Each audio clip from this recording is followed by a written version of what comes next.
Hello all and welcome to aTech. Today, we're embarking on a journey to the end of the line where trains aren't just a few hundred meters long, but several kilometers.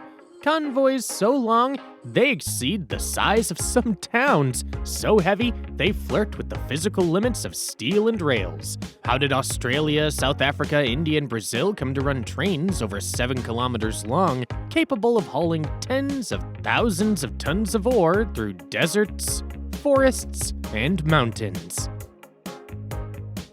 Are these steel monsters truly indispensable to the modern economy, or have they become rolling risks for the environment and local populations? And most importantly, with the arrival of autonomous trains like AutoHaul, are we witnessing a future of global freight, or a race toward gigantism that might ultimately spiral out of control? Our journey begins in Australia, in the outback, where the temperature rises as fast as the tonnage of the trains. In June 2001, the mining company BHP decided to push the limits of what rail could support. To connect the Andy mine to the port of Port Hedland, they assembled Convoy 3143. This wasn't a small freight train, but a veritable steel serpent, 7.35 kilometers long. To give you some perspective, if you were stopped at a railway crossing, you'd have ample time to read a good chapter of a novel before seeing the end of the train pass by. This convoy was made up of 682 wagons loaded with iron ore for a total mass of 99,734 tons. At that level, you're no longer pulling a train, you're moving a small mountain. To achieve this, 8 General Electric diesel-electric locomotives were distributed along the entire length of the convoy. This configuration is essential. Without intelligent distribution of traction, the forces exerted on the couplers could literally tear the train apart like a necklace of beads pulled too tight. This world record, still unbeaten to this day, wasn't just a show of power. It was a feat of railway engineering. Controlling such an ensemble requires perfect coordination. The locomotives are linked by a remote control system that synchronizes acceleration and braking, because obviously you don't brake 100,000 tons like you slam on the brakes at a compact car at a red light. At full load, the braking distance is measured in kilometers, and the slightest error in anticipation can be catastrophic. The journey took just over 10 hours to cover 275 kilometers. On paper, the efficiency is purely mathematical. Transport more in one go to reduce fixed costs, fuel per ton, and the number of trips. But the downside is clear. The slightest technical incident on a single wagon can immobilize an entire line, blocking a section of the Australian desert for hours or even a full day. If Australia holds the absolute record, South Africa definitely operates in the same heavyweight category.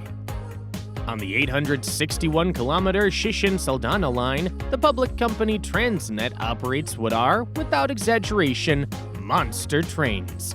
As of early 1989, an experimental convoy of 7.1 kilometers, made up of 660 wagons, made its mark. Today, commercial operations are a bit more reasonable, with trains of 342 wagons stretching about 3.7 kilometers. This is the daily reality on this line, which crosses semi-desert landscapes for hundreds of kilometers. To move these colossal masses, Transnet relies on a combination of extremely powerful electric and diesel locomotives capable of maintaining traction on long, demanding gradients. Each train carries an average of 31,000 tons of iron ore, a load designed to match almost exactly the capacity of the giant bulk carriers waiting at the port of Saldanha Bay. The almost absurd aspect of this situation is that trains are sometimes so long they seem to have their own microclimate.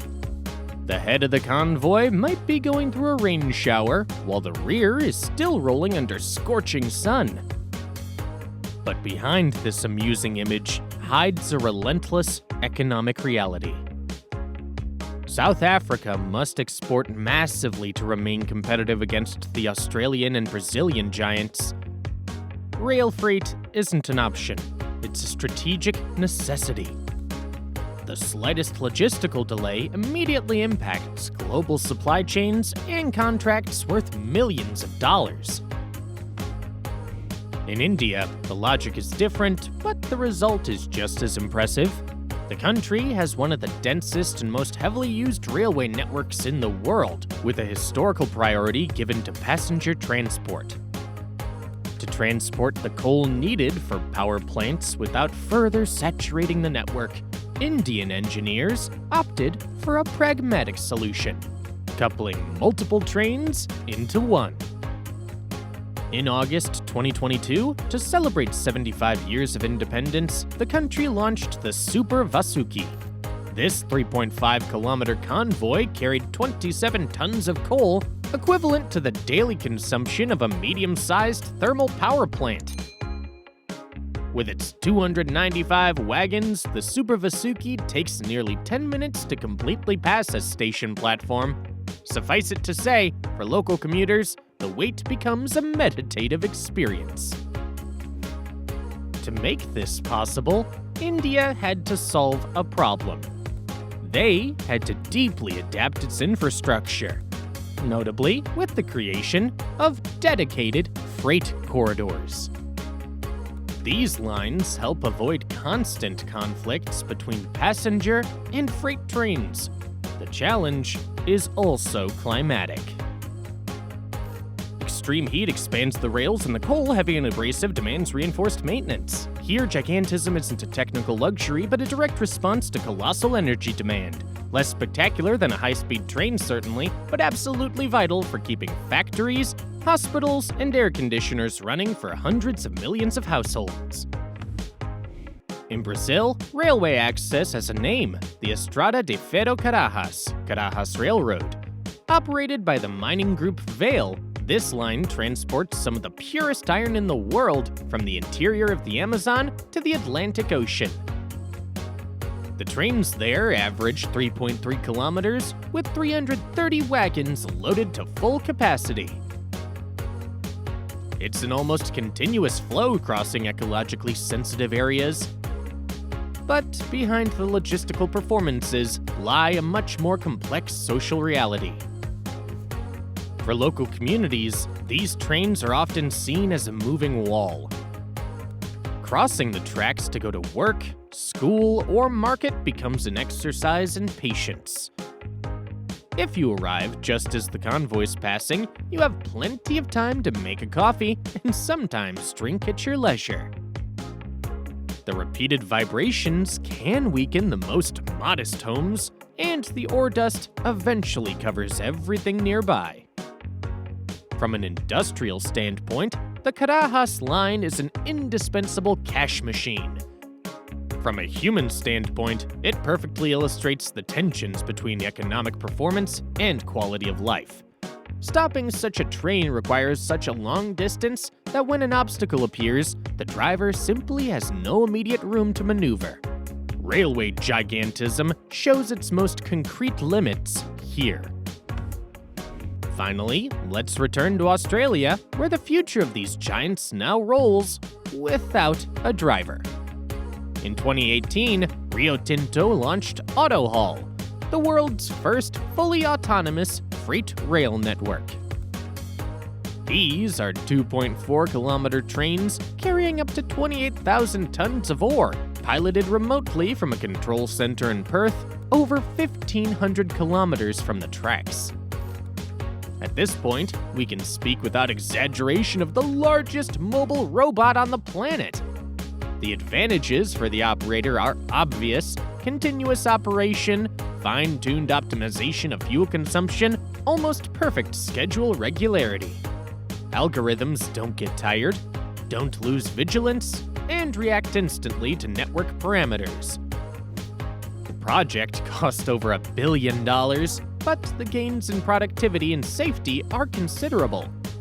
It also marks the end of an era for Outback drivers, replaced by screens, sensors, and lines of code. Railway gigantism has found a new ally: automation. Tomorrow, these trains could even become longer, heavier, and more frequent as long as the global economy demands ore, coal, and raw materials on a massive scale.